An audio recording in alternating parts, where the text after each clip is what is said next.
everyone, welcome back to Screen This. Today I'll be recapping the first episode of The Amazing Race Canada. Alright, let's get this started. Let's talk about the host. In the first episode of The Amazing Race Canada, I thought he was pretty good. His voice is a little bit whiny, but you know what, I could get used to it. So all the teams start in Niagara Falls. They all get into their cars and they drive over to the Butterfly Observatory, where they need to grab 2 clues that are inside this glass box that's filled with either spiders, rats, or some other random stuff. Anyways, when they grab the clues, it's a ticket to Kelowna, BC. So all the teams fly from Toronto to Vancouver, and then Vancouver to Kelowna. Teams arrive in Kelowna. They actually arrive at night. They have to head over to City Hall, and this is where the awesome Canadian budget kicks in. You get to see this Interact truck. You know those commercials where the Interact truck's going everywhere and it's protecting you, whatever? Anyways, so you get to see this truck there, and it actually has the clues inside. And when they open it up, they find debit cards. Yeah, that's right. It's not cash. It's debit cards. Sponsored by Interact. Clue says that they need to go to Lakefront Water Sports, which obviously is closed because they've arrived there at maybe 8, 9, 10 o'clock at night. So when each team heads over to Lakefront Water Sports, there's a bunch of numbers on the board and they each have to grab one, obviously in order. The first 4 teams made an alliance at the Lakefront Water Sports, but I don't know, I don't think it's going to last. So in the morning, all the teams head over to Lakefront Water Sports where they get their next clue, and they have to get on a bunch of Sea-Doos and travel to this specific location.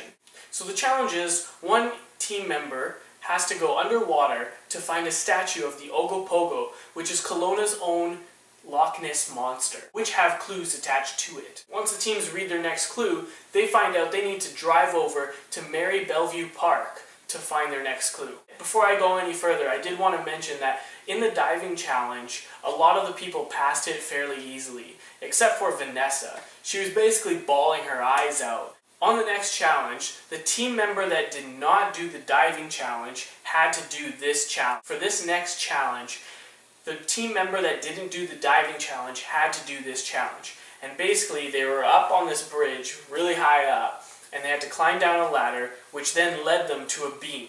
They then had to walk across this beam, crouch down, and grab the clue. Seems easy, right? No.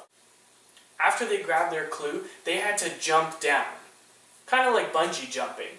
But the funny thing is, everyone was terrified to jump, but really it wasn't bungee jumping, because if it was bungee jumping, you would go straight down at a pretty fast speed. But this was more of like you jump down and you kind of just chill on the way down. The best part about this challenge was when Joanne was ready to jump and she said, "Stay fit and have fun." I'm happy now, so they can get kicked out anytime. Remember when Vanessa was bawling her eyes out in the diving challenge?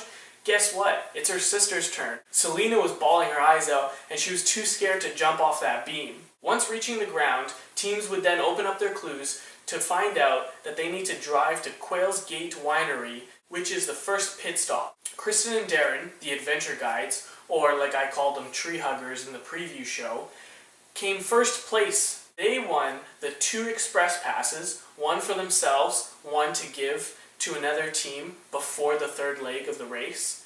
And they also won a trip to Sydney, Australia. With the Doctors finishing 2nd, Team Body Break, along with Jet and Dave, finished 3rd and 4th.